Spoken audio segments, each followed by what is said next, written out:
Halo mahasiswa semuanya, pada video kali ini kita akan membahas tentang penggunaan fitoterapi untuk sistem saraf dan kesehatan jiwa. Gangguan terkait dengan sistem saraf dan kesehatan jiwa antara lain adalah depresi dan anxiety atau kecemasan. Adanya pandemi COVID-19 ternyata diketahui dapat meningkatkan gejala kecemasan dan depresi. Hal ini terlihat pada studi yang dilakukan di Amerika Serikat. Studi lainnya juga menunjukkan peningkatan gejala atau kasus yang terkait dengan depresi dan kecemasan pada responden wanita hamil. Di mana sebelum COVID-19, angka dari depresi adalah 50%, sedangkan angka kejadian dari anxiety atau kecemasan adalah 29%.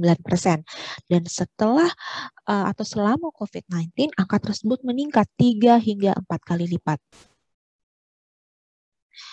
Berikutnya kita akan membahas sekilas tentang depresi. Apa yang dimaksud dengan depresi? Depresi merupakan suatu gangguan kejiwaan di mana penderita akan merasakan berbagai macam gejala, misalnya rasa sedih yang sangat berlebihan, kemudian rasa kosong, konsentrasi yang sangat rendah, rasa bersalah, rasa putus asa, keinginan untuk bunuh diri, gangguan tidur, kelelahan, dan lain-lain. Gejala itu dapat muncul setiap hari selama minimal sekitar 2 minggu dan kondisi dari depresi ini ditetapkan diagnosisnya oleh dokter. Gangguan depresi terkait dengan adanya ketidakseimbangan dari neurotransmitter. Kita bahas sedikit apa yang dimaksud dengan neurotransmitter. Neurotransmitter merupakan senyawa kimia yang bertugas untuk menyampaikan pesan dari satu sel saraf atau neuron ke sel saraf lainnya. Kalau kita lihat gambar di sini adalah neurotransmitter yang saya tunjukkan di kursor. Dia akan dilepaskan di sinaps dan kemudian akan diserap atau diabsorpsi atau masuk ke sel saraf lainnya. Beberapa contoh utama dari neurotransmitter adalah asam amino, asam glutamat, asam aspartat, GABA, kemudian monoamin, yaitu dopamin, adrenalin, noradrenalin, serotonin, dan lain-lain, misalnya asetilkolin dan adenosin. Neurotransmitter ini memiliki fungsi yang terutama berhubungan dengan pengaturan mood, pengaturan rasa senang, memori, dan aktivitas saraf lainnya.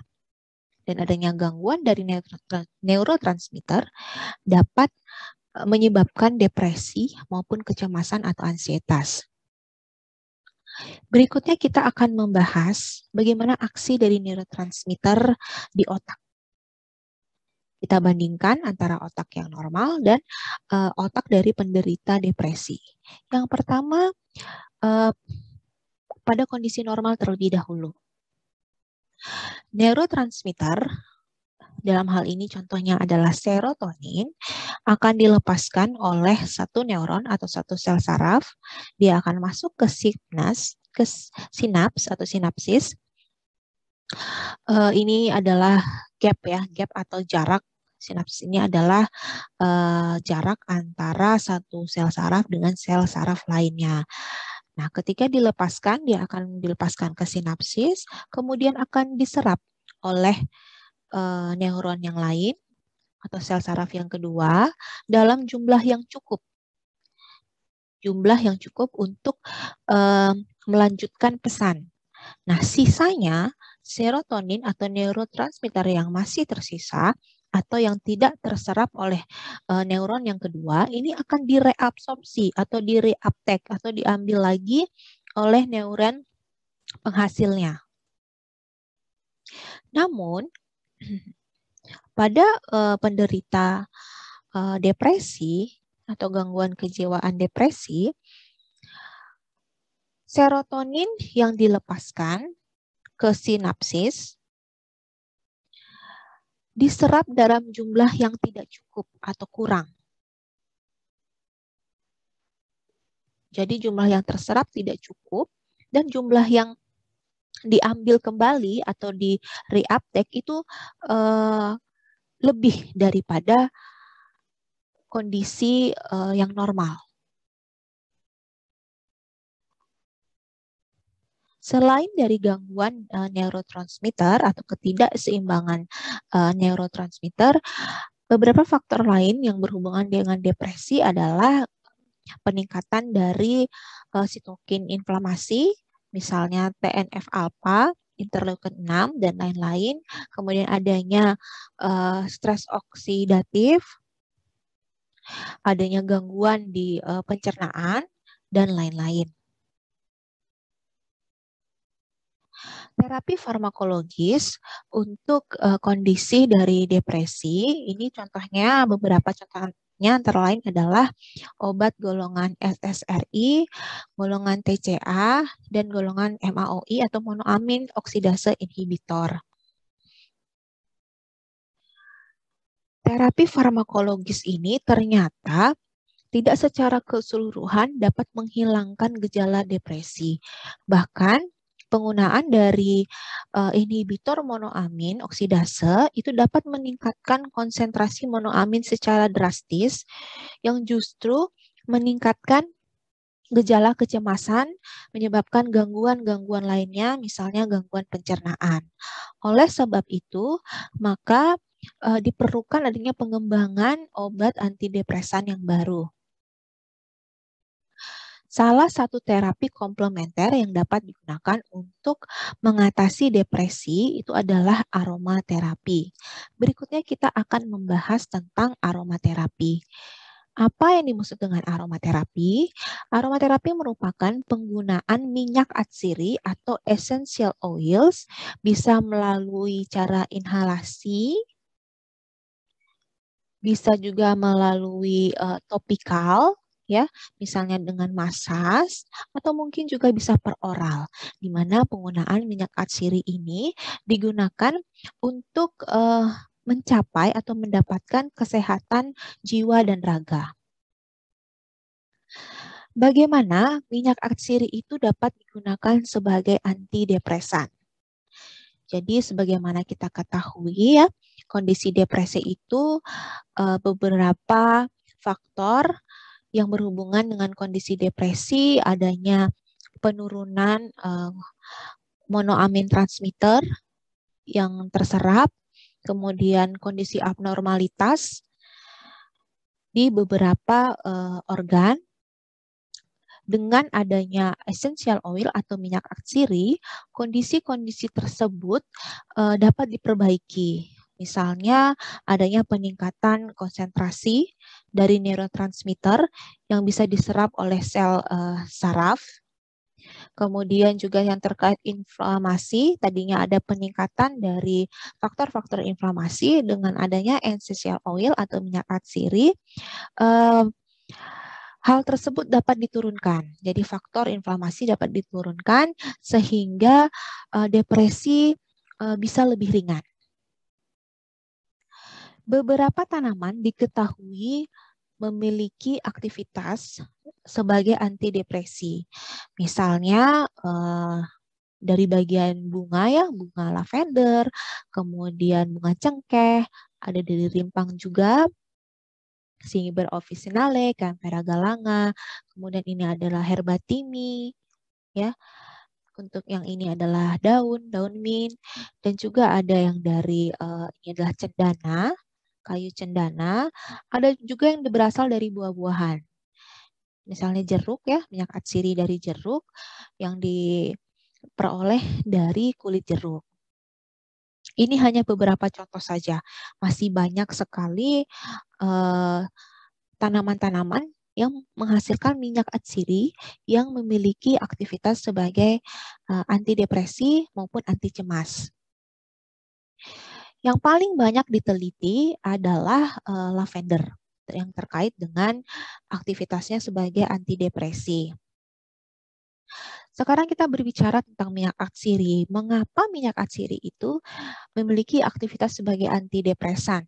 Beberapa penelitian menunjukkan ternyata karena kandungan-kandungan metabolit yang ada di minyak atsiri sehingga menyebabkan efek mengurangi depresi. Apa saja senyawa-senyawa tersebut? Ada 3 golongan. Yang pertama adalah golongan monoterpenoid, yang ketiga adalah sesquiterpenoid, yang kedua maksud saya sesquiterpenoid, kemudian yang ketiga adalah senyawa aromatik. Berikut ini adalah contoh senyawa dari monoterpenoid ya. Ada linalool misalnya. Linalool ini banyak terdapat di lavender, kemudian geraniol, ini banyak terdapat di bunga geranium. Contoh lainnya misalnya limonen, ya limonen ini banyak terdapat di kulit jeruk, ya di minyak atsiri yang berasal dari kulit jeruk, kemudian timol, contohnya ini minyak atsiri dari herbatimi.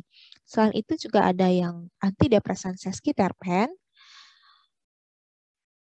contohnya farnesol, patchouli alkohol, dan lain-lain. Golongan yang ketiga itu adalah senyawa aromatik. Contohnya adalah eugenol, kemudian vanilin, sinamaldehid, dan lain-lain. Bagaimana evidence base ya atau basis saintifik untuk penggunaan aromaterapi sebagai antidepresan? Kalau mahasiswa semuanya membuka pustaka yang sudah saya sertakan di bawah ini, ada banyak sekali ya hasil pengujian in vivo atau pengujian praklinik atau pengujian pada hewan terkait penggunaan minyak atsiri, contohnya minyak atsiri lavender pada hewan. Jadi kita akan bahas tentang minyak atsiri lavender karena memang lebih banyak fokus untuk antidepresan. Penelitian-penelitian yang telah dilakukan itu banyak yang menggunakan minyak atsiri lavender. Beberapa di antaranya adalah penelitian di mencit ya, mencit. Ada yang menggunakan inhalasi linalool, yaitu komponen utama dari minyak atsiri lavender. Ada juga yang menggunakan inhalasi dari minyak atsiri lavender diberikan selama 7 hari. Penelitian lainnya membandingkan efek anti kecemasan dari minyak atsiri lavender dengan obat yaitu chlordiazepam. Intinya dari beberapa penelitian yang telah dilakukan, hasil yang diperoleh perilaku terkait dengan kecemasan dan depresi dari objek penelitian itu menurun dengan adanya pemberian minyak atsiri lavender maupun linalool. Kemudian bagaimana dengan basis saintifik yang terkait dengan pengujian klinik? Berdasarkan pustaka review yang seperti terlihat di layar, ada berbagai macam pengujian klinis dari penggunaan minyak lavender, di mana pengujian klinis itu tidak hanya terbatas pada cara pemakaian inhalasi, tapi juga secara peroral dan topikal. Topikal ini misalnya dengan cara pemijatan. Respondennya juga bermacam-macam, ada yang menggunakan responden yang tidak mengalami depresi, ada juga yang menggunakan responden yang memang berstatus depresi. Hasilnya diketahui bahwa minyak lavender berpotensi sebagai antidepresan. Sedangkan beberapa efek samping yang muncul misalnya mual, sakit kepala, palpitasi, dan eruktasi. Namun, ada beberapa keterbatasan yang disampaikan dari jurnal ini, di mana dari banyaknya pengujian klinis yang dilakukan, objek penelitiannya heterogen. Heterogen itu maksudnya bermacam-macam ya. Jadi ada yang menggunakan wanita menopause, ada yang menggunakan pasien yang sedang terapi hemodialisis, gitu. Ada yang menggunakan responden sehat.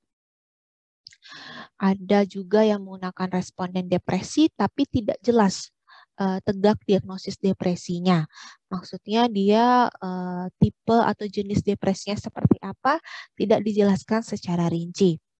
Selain itu durasi penelitiannya pendek. Sementara itu kita tahu untuk pengobatan atau terapi dari depresi sendiri biasanya memerlukan waktu yang lama ya atau jangka panjang sehingga perlu adanya penelitian lebih lanjut terkait dari penggunaan minyak atsiri dalam hal ini minyak atsiri lavender dalam jangka waktu yang panjang.